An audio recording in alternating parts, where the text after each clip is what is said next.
Salta Verapaz está de luto por la muerte de 3 menores por desnutrición. Tenemos un reporte desde el lugar con nuestra enviada especial. Hoy continuó la audiencia en contra de los médicos que habrían extraído un riñón a una paciente sin su consentimiento. Indicios del Ministerio Público apuntan a negligencia médica. Extorsionistas exigen bono de Semana Santa a transportistas de Antigua Guatemala. Luego de entrega de celulares, pilotos paralizaron el servicio.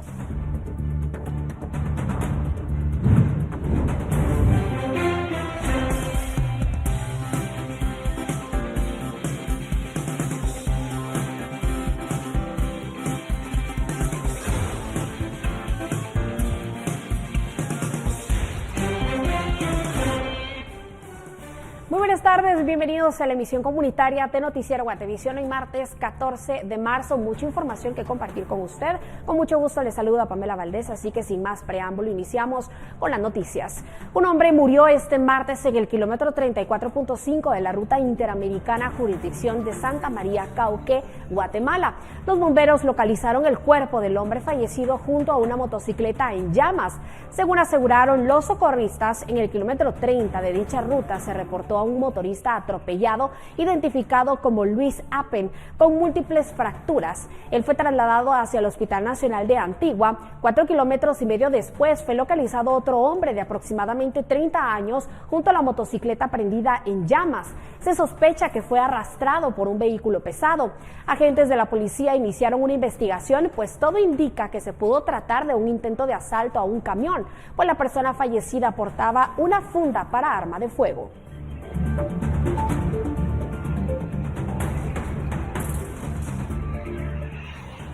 Los pilotos del transporte extraurbano paralizaron el servicio de autobuses de Antigua hacia la ciudad capital. Esto se debió a que durante la tarde del pasado lunes les entregaron 3 teléfonos que se utilizarían para realizar una nueva extorsión en esta ocasión, exigiendo una fuerte suma de dinero para un supuesto bono de Semana Santa. Los transportistas se niegan a prestar el servicio hasta que las autoridades garanticen su seguridad. En Antigua Guatemala hay 9 empresas de transporte que solicitan la presencia de elementos de la policía en cada parada de autobús y dentro de las unidades. Mientras tanto, los usuarios han sido perjudicados, ya que deben pagar 40 quetzales para llegar a la ciudad capital y 20 quetzales para San Lucas, Zacatepeques. El gobernador departamental ha informado que se reunió con el viceministro de Seguridad para tomar medidas inmediatas que permitan brindar seguridad a los transportistas. Según el gobernador, se espera que el 50% de los autobuses retomen sus actividades a partir de mañana.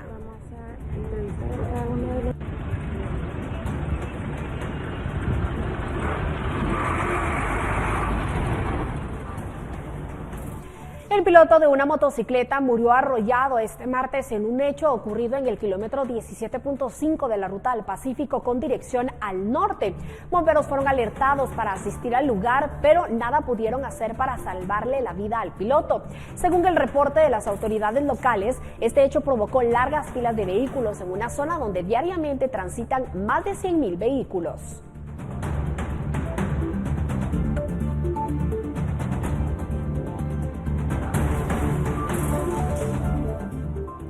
Bomberos voluntarios dieron a conocer que 2 hombres fueron ultimados a tiros este martes en la 29 Avenida y 23 Calle de la zona 7 de la capital, específicamente en la colonia 4 de febrero. Hasta el momento las autoridades no han dado a conocer el motivo del ataque y tampoco se han reportado capturas por este hecho.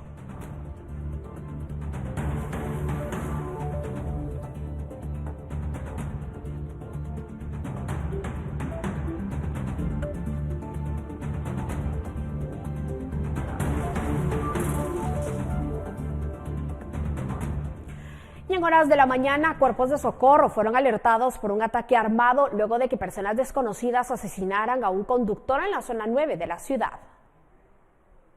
El piloto de un taxi pirata murió este martes en un ataque armado registrado en la Tercera Avenida y Quinta Calle de la zona 9 capitalina. Según información preliminar, individuos desconocidos llegaron al lugar y dispararon en repetidas ocasiones. Personas acá en el sector reportaban de un incidente de arma.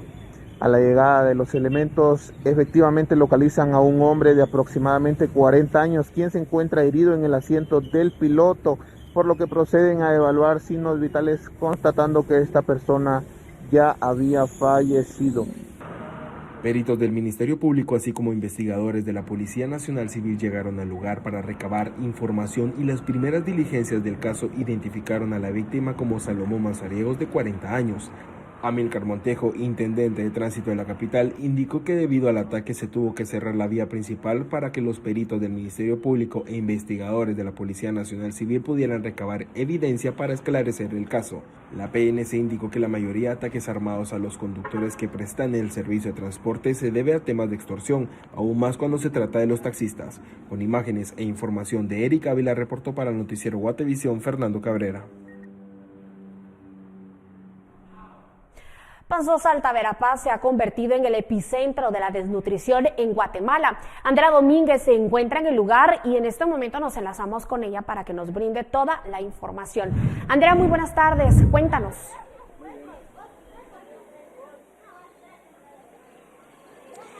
Buenas tardes, Pamela, es un gusto saludarte a ti y a todos nuestros televidentes, tal cual tú lo indicas. Ya se ha declarado alerta anaranjada en el municipio de Panzosa, Alta Verapaz, ante la cantidad de casos de niños con desnutrición crónica aguda menores de 5 años. Se contabilizan al menos 58 casos, pero lo más preocupante es que hasta este momento también se contabilizan ya 5 casos de kwashiorkor, dentro de ellos una niña gemela que falleció de tan solo 1 año. Acá las autoridades también se encuentran ya contabilizando otros 2 menores que han fallecido por desnutrición crónica aguda, es decir, al menos 3 niños en lo que va del año han fallecido en este municipio por desnutrición, según los datos que tiene la Comisión Municipal de Seguridad Alimentaria y Nutricional. De estos 3 casos que documenta este comité, que lo integra tanto la CESAN como la municipalidad, el Ministerio de Salud, así como el MAGA y el Mineduc, las autoridades de la cartera solo contabilizan 1 de los casos,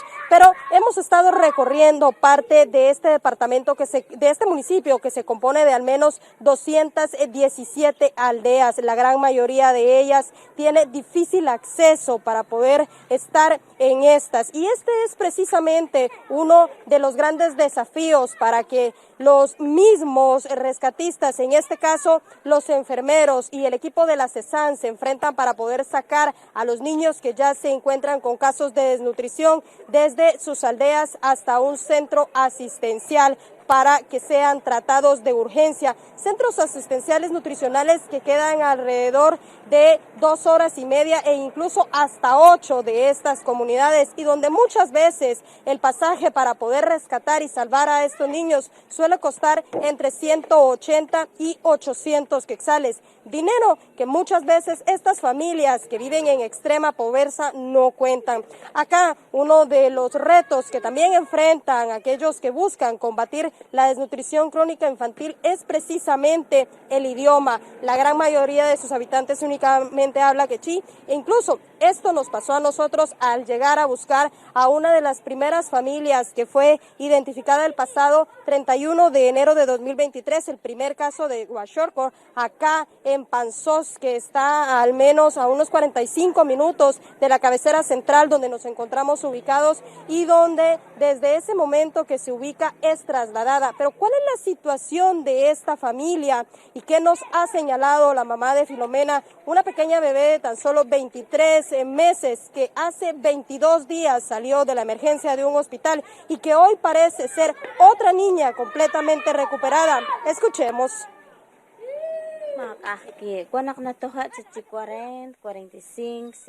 Ella indica de que sí, el esposo gana un aproximado al día, a veces 30, 40, 50. Por ejemplo, ahorita donde está él ahora trabajando, dice que le pagan por semana, le pagan 300 a la semana.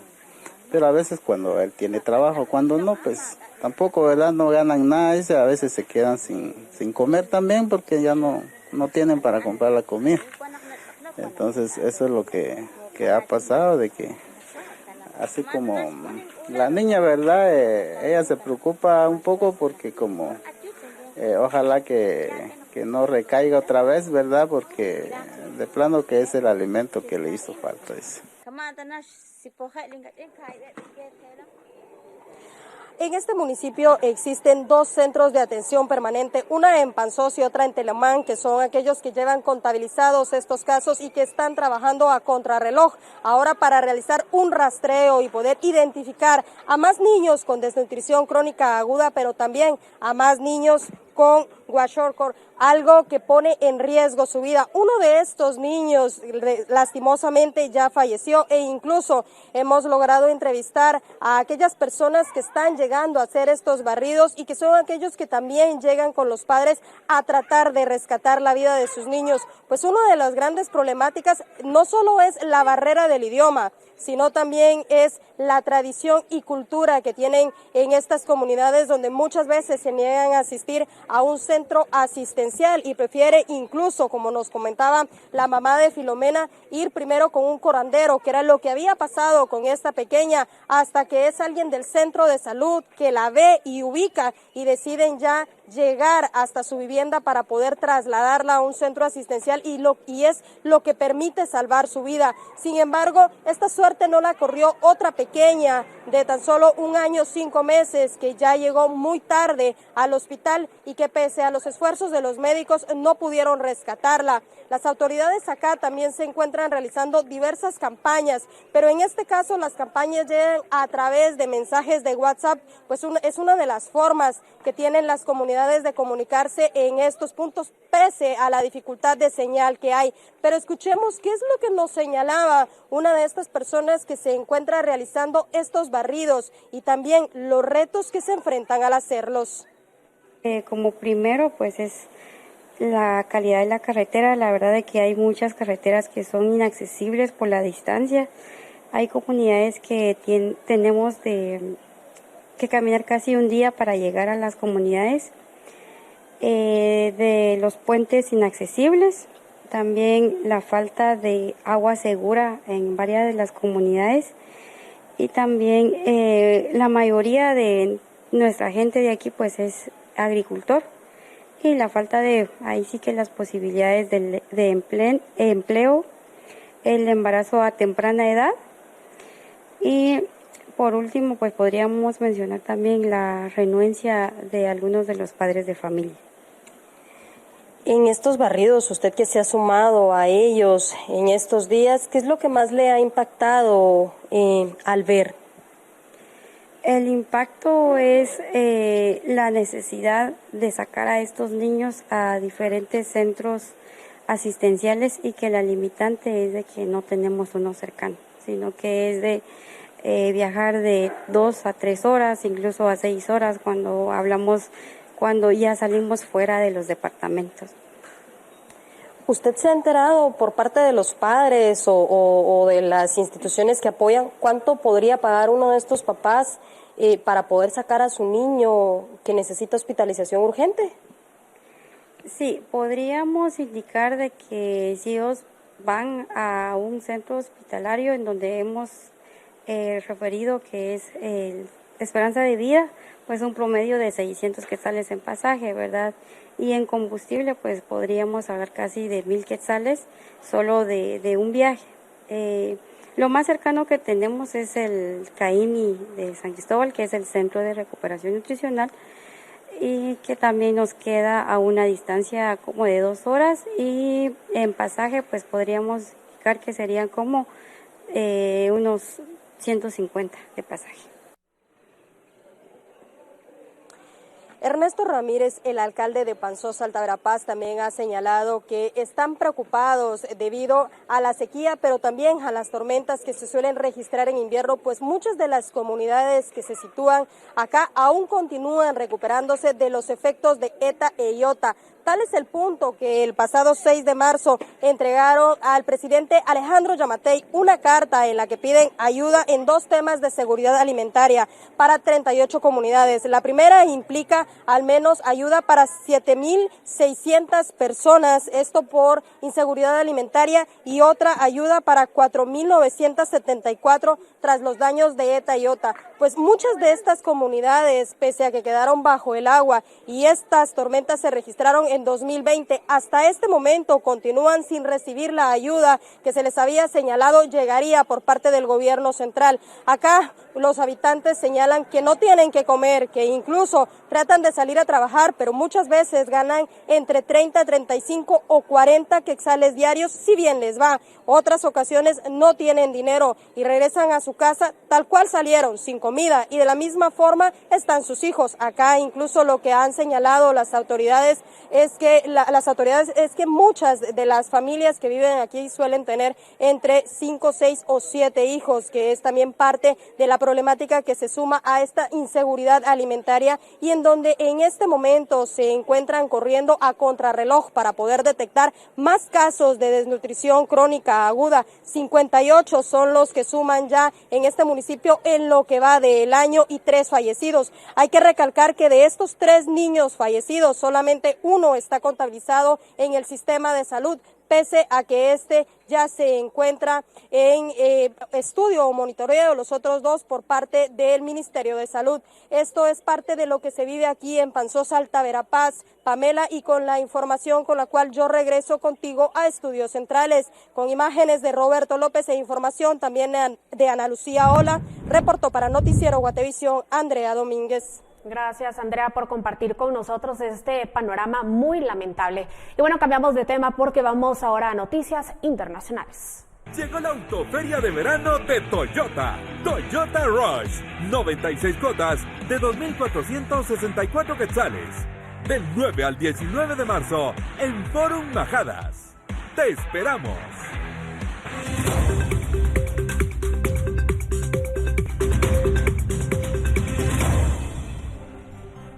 Un panorama inusual en París. Los turistas que visitan la capital francesa se ven sorprendidos por la basura amontonada en sus lugares icónicos por una huelga de los recolectores contra una impopular reforma de las pensiones. La ciudad Luz, que recibió en 2022 unos 34.5 millones de turistas, según las autoridades, registra un importante descontento social contra una reforma de las pensiones promovida por el presidente Emmanuel Macron. Para obligar al gobierno a dar marcha atrás, los sindicatos recrudecieron la semana pasada sus acciones con huelgas prorrogables en sectores clave como energía y transportes, después de haber organizado manifestaciones masivas en enero y febrero. Los empleados municipales de recolección de basura en París empezaron hace más de una semana su paro, que afecta a la mitad de la capital, y el martes decidieron prolongarlo hasta el 20 de marzo.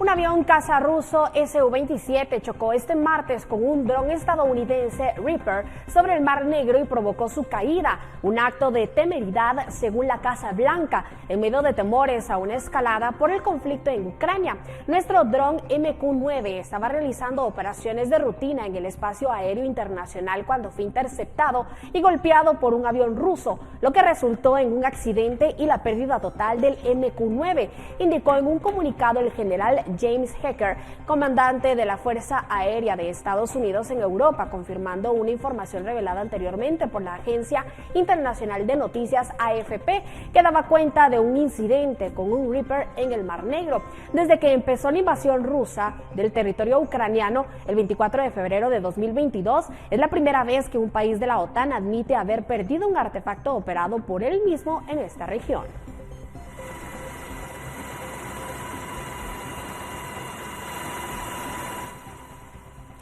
Ocho personas murieron, incluidos 4 niños, en un deslizamiento de tierra provocado por las fuertes lluvias en Manaus, al norte de Brasil. Los bomberos informaron que evacuaron a más de 70 personas con vida y que continuaron a lo largo del día con la búsqueda de desaparecidos. La alcaldía de Manaus detalló que al menos 11 casas quedaron enterradas por la avalancha de lodo en el barrio popular de Jorge Teixeira, erigido en la ladera de una colina en el oeste de la mayor ciudad de la Amazonía brasileña. Según las autoridades, hay más de 1,000 zonas con construcciones en laderas de colinas y montes en la ciudad, incluyendo 62 consideradas de alto riesgo. El país sudamericano sufre temporales devastadores cada vez más frecuentes, un fenómeno que los especialistas atribuyen al calentamiento global y a un urbanismo descontrolado. Meta, empresa matriz de Facebook, planea despedir a otros 10,000 trabajadores, lo que supone la segunda ronda de recortes significativos de empleo para el gigante tecnológico en 4 meses. Los últimos despidos anunciados este martes se producen después de que Meta dijera en noviembre que iba a eliminar aproximadamente el 13% de su planilla, unos 11,000 puestos de trabajo en la mayor ronda de recortes de la historia de la empresa. En general, esperamos reducir el tamaño de nuestro equipo en unas 10,000 personas y cerrar unas 5,000 vacantes adicionales que aún no hemos contratado, escribió el CEO de la compañía Mark Zuckerberg en un post este martes.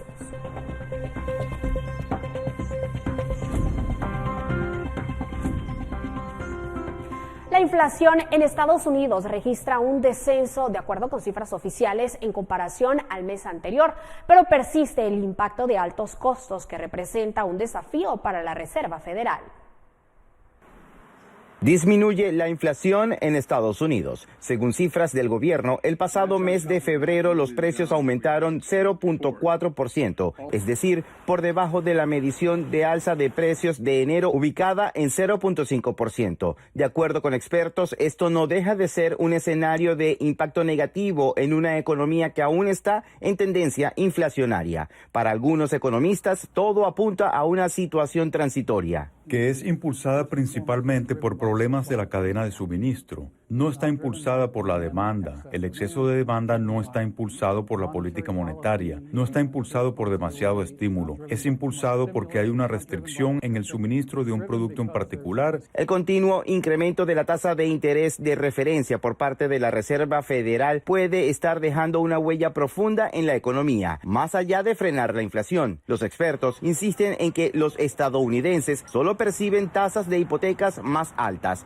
préstamos elevados para comprar automóviles y alza en el pago de tarjetas de crédito. Además, una fragilidad financiera. Y eso crea un problema de balance. El problema de la Fed con la inflación es que realmente no pueden olvidar eso. Pero ahora, debido a que reconocen que su política está causando que los bancos tengan estas grietas, tendrán que reducir la velocidad. La quiebra del Silicon Valley Bank conllevó a un clima de inestabilidad bursátil a nivel mundial. El Departamento de Justicia de Estados Unidos inició una investigación al respecto, según New York Times. José Pernalete, Voz de América.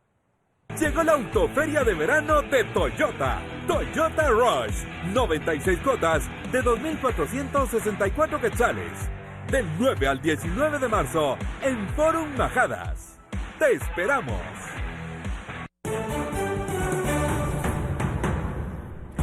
Grandes filas de quichelenses que buscan tramitar documentos como el pasaporte o la licencia de conducir en jornada móvil se quejan por falta de oficinas. Ya volvemos.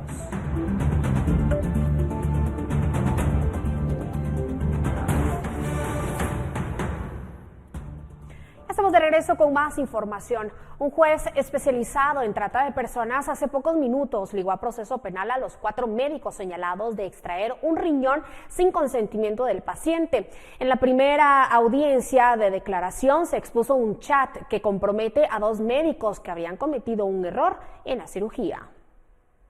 Este martes, en audiencia de primera declaración de 4 médicos señalados de extraer un riñón sano sin consentimiento del paciente, la Fiscalía contra la Trata de Personas del Ministerio Público relató ante el Juzgado de Primera Instancia Penal especializado en delitos de trata de personas la crónica de los hechos de esa cirugía. Una paciente programó en un hospital reconocido de zona 14 de la capital una operación para retirar una glándula suprarrenal cancerígena. Según los antecedentes médicos, esa formación irregular cercana al riñón estaba generando constantes infecciones urinarias a la paciente y se programó la cirugía para el 24 de febrero de 2022. A las 3 horas, en la madrugada de ese día, 3 médicos estaban en la sala de operaciones: Danicho Cojcoy, Mario René Bolaños Porras y Ángel David Valdés Vargas. Ellos serían los encargados de separar la formación cancerígena a la paciente.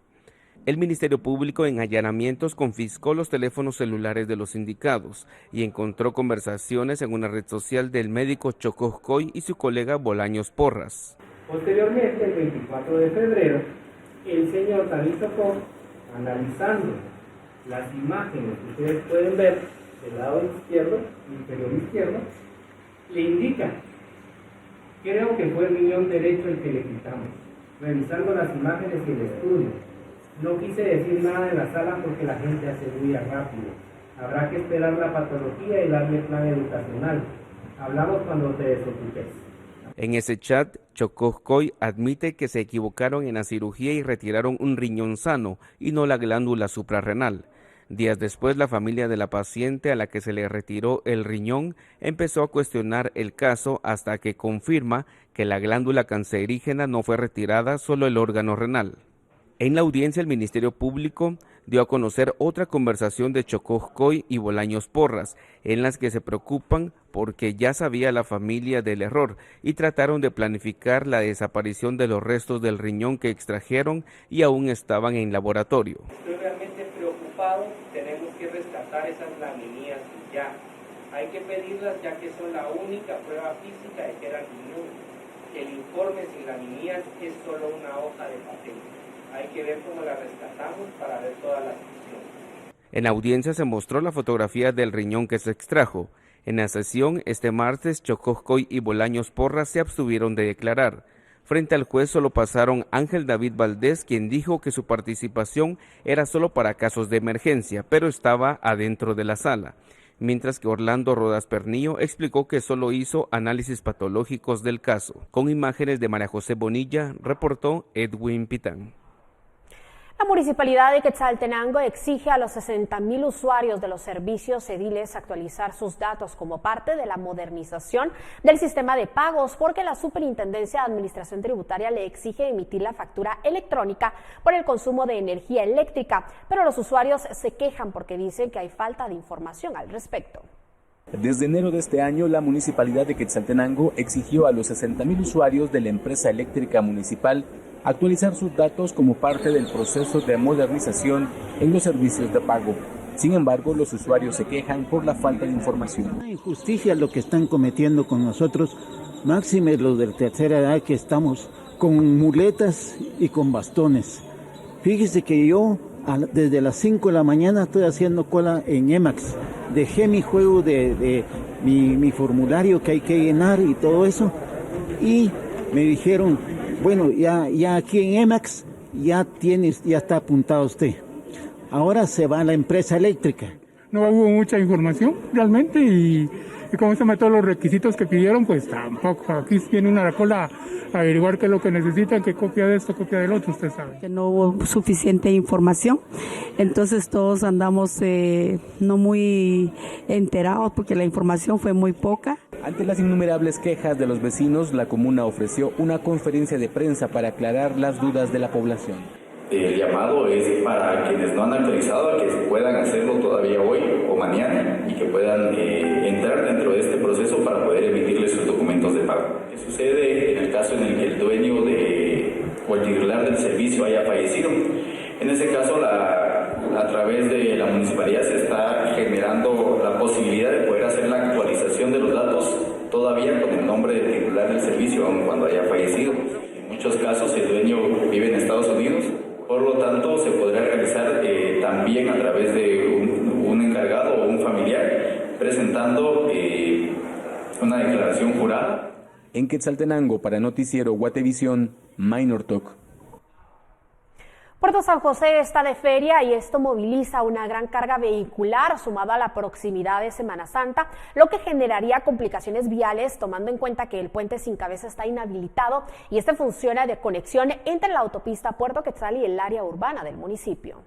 Este puente Sin Cabeza tiene un costo de más de 24 millones de quetzales y se tiene planificado concluir a mediados de este año, y debido a la gran carga vehicular que se espera, no solo por la feria patronal sino también por las fiestas de Semana Santa, se ha habilitado un puente Bailey. Se habilita ya el paso provisional en Puente Bailey, a un costado del puente Sin Cabeza, para que puedan transitar los vehículos doble sentido, menos de 3.5 toneladas. La velocidad es a 10 kilómetros por hora, colocan con la debida precaución. De igual manera, si toma, que no maneje. En este puente Bailey solo está permitido el paso de vehículos livianos.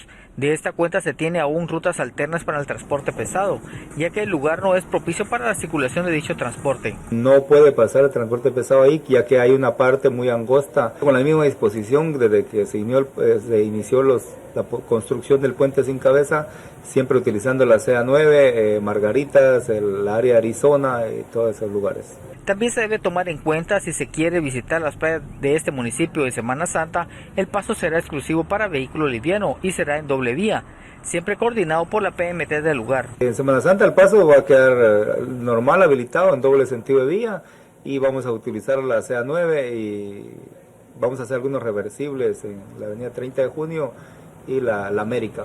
Para Guatevisión, Carlos Paredes. Y como ya le adelantábamos, grandes filas de personas se observaban en Santa Cruz del Quiché. Se trata de ciudadanos que buscan aprovechar una jornada móvil para tramitar un pasaporte o una licencia de conducir, ya que no existen oficinas para hacer esos trámites en Quiché. Por 7 días se realizará una jornada móvil en Santa Cruz del Quiché, en donde se podrán tramitar licencias de conducir, pasaportes y otros procesos administrativos con los diferentes representantes de oficinas gubernamentales que no se encuentran en Quiché. Largas filas de vecinos se observaron en el Instituto Nacional, lugar donde se ubicaron. Yo creo que ya no tienen cupo, creo que ya la capacidad para esa jornada son 1,000 personas en la semana y creo que ya la llenaron.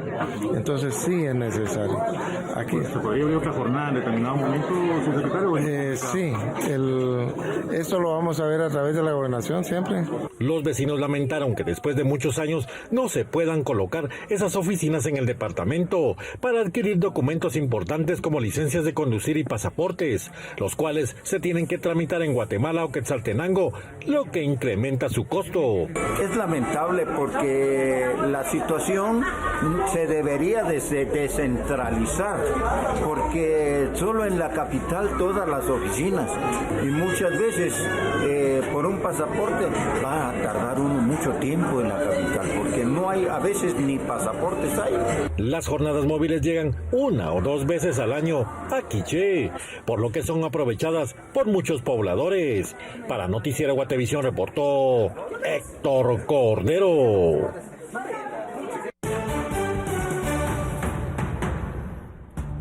Falta de empleo obliga a personas a cuidar carros en la vía pública. Sin embargo, autoridades señalan que estos cobros son ilegales, pero no se pueden poner multas. Ya regresamos.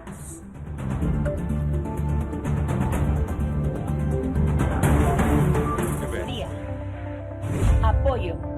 Asistencia 24/7. Hoy celebramos 19 años de brindarte un servicio clase A. CFS Corredores de Seguros. Presenta.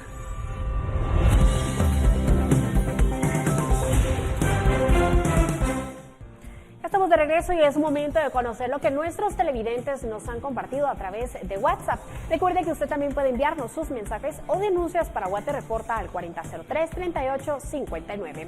Vamos con el reporte que alerta a las autoridades sobre el fuerte tráfico vehicular que se forma en la ruta al Pacífico. El mensaje da cuenta que en la altura del kilómetro 20 hacia Amatitlán ya es común que se registren embotellamientos, ante lo cual la afectada pide a las autoridades que implementen alguna estrategia que ayude a mejorar la movilidad.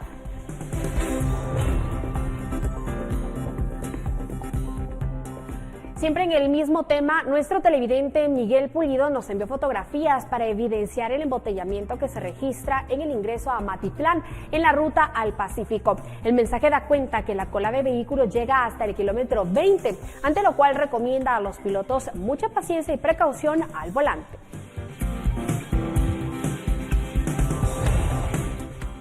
En el kilómetro 155 de la ruta interamericana, jurisdicción de Sololá, se registró un accidente de tránsito que dejó una persona herida.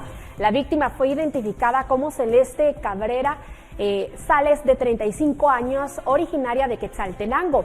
Los bomberos voluntarios de la 77 compañía la trasladaron a la emergencia del Centro de Atención Permanente de Nahualá.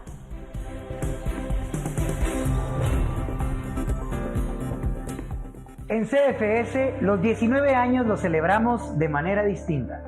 Este año expandimos nuestro servicio clase A de asesoría, apoyo y asistencia. CFS, Corredores de Seguros. Presentó. Ahora le compartimos el siguiente servicio social. Se necesitan con urgencia donadores de plaquetas B positivo para el paciente Marco Tulio Elías en el banco de sangre del Hospital Roosevelt. Se solicita a los donantes comunicarse al teléfono 5517-6116 o bien llegar a ese centro asistencial para los trámites del caso. Parquearse en las calles de la capital es un desafío, pues los pocos sectores autorizados son tomados por cuidadores de carros, quienes según autoridades de tránsito realizan cobros ilegales a los conductores que buscan estacionarse. Decenas de vecinos pagan entre 10, 25, 30 o hasta 50 quetzales por estacionarse en determinados sectores de la vía pública y según las autoridades de la Municipalidad de Guatemala, esos cobros son ilegales, pues en la ciudad ninguna persona está autorizada para el efecto, mucho menos tienen permitido colocar objetos para apartar estacionamientos. Amílcar Montejo, portavoz de la Policía Municipal de Tránsito de Guatemala, indicó que durante los últimos 15 días han retirado de la calle más de 6,000 objetos para apartar parqueos. Yo sé que eso es prohibido porque no deben de haber obstáculos para que la persona se estacione, ¿no? Pero en toda la capital, me imagino que en los departamentos, mucha gente que sobrevive haciendo estas cosas, ¿no? Entonces, y naturalmente, si viene la municipalidad y me dice quítelos, yo ya no los pongo, pues, ¿no? Y me mantengo prácticamente a las personas que me conocen, que vienen aquí a 2 clínicas, ¿no? Montejo indicó que no se puede multar a las personas que se dedican a esta labor. Sin embargo, se han sorprendido a conductores que llegan a dejar los objetos que utilizan para apartar los parqueos y ellos sí han recibido una infracción de hasta 5,000 quetzales. No pasa de 5 a 10 quetzales. Ya usted decide si se lo lavo o alguna otra cosita que quiera, pues ya usted me lo pide. ¿Un aproximado de cuánto genera usted de ganancia ya a la semana? Pongámosle, ¿cuánto de todos los carros que tuve en la semana, cuánto llega? Póngale que serían unos 100 quetzalitos. Algunos de los cuidadores de carros mencionan que sí han llegado hasta tener problemas con los vecinos debido a que es la vía pública y no pueden colocar ellos cualquier objeto para poder apartar un parqueo. Sin embargo, muchos de ellos, como mencionan, son personas de la tercera edad y lo hacen por alguna necesidad porque ya no encuentran un trabajo.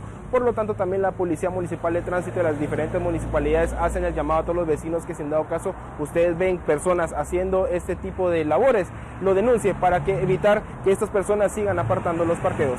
Con imágenes de Juan Diego González, reportó para Noticiero Guatevisión, Fernando Cabrera.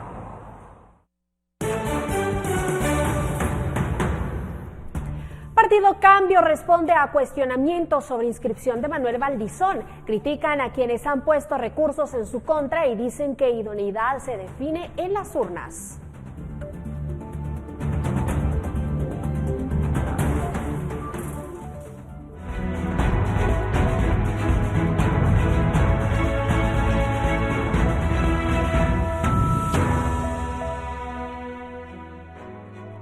Ya estamos de regreso y vamos ahora a tema electoral. A falta poco más de 3 meses para las votaciones, el Tribunal Supremo Electoral corre contra el tiempo para capacitar a unas 160,000 personas, entre ellas más de 128,000 miembros de juntas receptoras de votos que aún no se han integrado por algunas renuncias en juntas electorales departamentales que han generado cierto retraso. Los detalles con Henry Montenegro. Henry, muy buenas tardes, adelante, te escuchamos. Hola Pamela, muy buena noche, qué gusto saludarte. Bueno, quiero contarte que en torno a este tema hay diversos aspectos que hay que considerar. Primero que, por ejemplo, según el cronograma preliminar que se tenía para finales de febrero, ya deberían estar integradas totalmente las juntas electorales departamentales. Sin embargo, ocurrió que algunos integrantes o miembros de estas juntas renunciaron. Esto, según el Tribunal Supremo Electoral, se debió a motivos personales. Sin embargo, algunas fuentes con conocimiento del tema en el Tribunal Supremo Electoral señalan que hubo personas que mostraron su, de alguna forma, temor al manejo de fondos públicos, tomando en cuenta que cuando termina todo el trabajo de las juntas electorales departamentales deben finiquitar todos estos fondos, recordando que son alrededor de 18 millones de quetzales los que manejan todas las juntas electorales departamentales. Sin embargo, según el procedimiento, estas juntas son las encargadas posteriormente de conformar las juntas electorales municipales y por consiguiente también las juntas receptoras de votos, es decir, las personas que se encuentran en el centro de votación. Según las estimaciones que tiene el Tribunal Supremo Electoral son alrededor de 128,000 personas las que deben de conformar estas juntas receptoras de votos. Sin embargo, al momento de que aún no están integradas, esto de alguna forma genera que se tenga que apresurar la marcha para poder capacitar a esta cantidad de personas, que incluyendo también a las juntas departamentales y también a las juntas municipales y las juntas receptoras de votos, serían más de 160,000 personas las que deben de ser capacitadas. Sin embargo, ve a continuación qué es lo que mencionaba el director del Instituto Electoral en torno al tema. Ahora están conformadas las juntas departamentales. Hemos estado en comunicación con ellos, de hecho, el viernes y sábado los tenemos acá para otra capacitación y esperamos que a la brevedad posible terminen la conformación de las juntas electorales municipales. Para nosotros esto abre la puerta a la mejora de los tiempos, porque entonces todo viene en cascada, las juntas receptoras de voto llegarán muy pronto, ya podemos terminar satisfactoriamente y en el tiempo debido el proceso de capacitación. Pamela, y es que además, según lo que establece la ley, es que las juntas electorales tienen hasta 15 días antes de la primera vuelta de elecciones, es decir, aproximadamente el 10 de junio para poder integrar las juntas receptoras de votos. Sin embargo, ¿qué criterios se toman en cuenta para poder elegir a estas personas? Primero, el que las personas muestren su interés de participar y en segundo lugar se lleva a cabo un proceso de verificación para establecer que no se encuentran afiliadas a ningún partido político, tomando en cuenta que hasta algunas semanas esa fue una de las denuncias que presentaron los partidos políticos, de que podrían haber personas con algún tipo de postulación o relación con alguna agrupación política y esto podría generar algún tipo de conflicto de interés. Sin embargo, según el tribunal, en este caso se harían verificaciones y en esta situación de evitar de que hayan personas afiliadas a partidos políticos o bien que se hayan postulado a un cargo de elección popular, sumado también a las verificaciones de personas que según los partidos políticos estaban integrando algún tipo de junta en los distintos niveles y que aún estaban pendientes de finiquitar algún tipo de uso de los fondos públicos. Ese es parte del reporte que tengo a esta hora de la tarde. Regreso contigo al estudio. Muy buena tarde. Gracias, Henry, por compartir con nosotros esta información. Y vamos a cambiar de tema porque por 76 años el grupo artístico del Calvario en la zona 3 de Huehuetenango ha realizado la presentación de la obra teatral El Mártir del Gólgota, la cual será declarada como Patrimonio Cultural de los huehuetecos. Estos son los detalles. El grupo artístico que representa la obra El Mártir del Gólgota en la cabecera departamental cada año recibirá un reconocimiento público al declararla Patrimonio Cultural de los Huehuetecos, porque constituye una muestra genuina del amor al arte y de la devoción por las tradiciones ligadas a la religión en Semana Santa. En conferencia de prensa, los integrantes del grupo aseguran que más allá del tema artístico, ellos buscan enviar un mensaje espiritual a los espectadores en cada una de las escenas representadas. Año 1945 iniciaron esta obra, ¿verdad? Entonces yo ingresé con ellos a la edad de 12 años, pero daba pena, daba miedo solo de ver los rostros de esos personajes, ¿verdad? Pero uno cuando es güiro va, se pone uno y todo, pues con mucho respeto y todo. Una de las actrices relata que por una década ha participado en la obra familiar, la cual es un orgullo de los huehuetecos. Pues mi mamá, mis papás desde que éramos pequeños siempre nos traían a ver la obra en diferentes calles donde pasaba y mi mamá pues tuvo el deseo de poder participar. Ella ya duerme el sueño de la paz, estuvo involucrada muchos años. Autoridades municipales llevarán a cabo el acto de declaratoria en la Plaza de Armas mediante un acuerdo del Consejo. Esta obra es presentada en las calles de la ciudad, el Templo de Minerva y ahora en la Plaza de Armas. Desde Huehuetenango reporta May Castillo, Noticiero Guatevisión.